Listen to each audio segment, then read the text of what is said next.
Cosombriana nació un paisano cantor. Va llevando en su guitarra su estilo de otros tiempos. Por caminos de la patria un sentir argentino, con sus brazos hacia el cielo como si fuera un cardón, recitando nos enseña a amar nuestra tradición. Su corazón santiagueño talaposo aquerenció.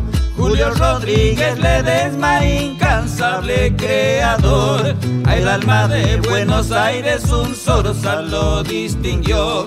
Cantorcito atamisqueño, vida le amó una oración.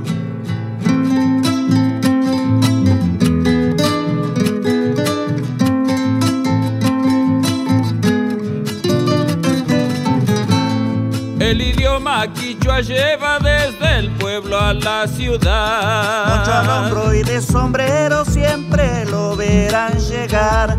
Con su acento de criollo su amistad te ha de brindar. Otros tiempos en Santiago de Chango supo enseñar que la luz de los poetas nadie es dueño de apagar. Ojo al charqui con la urpila, ella siempre volverá. Desde el corazón bohemio de aquel nido señorial, a surcar por cielos mansos la torcaza en libertad. Julio Rodríguez Ledesma, no deje de purinquear.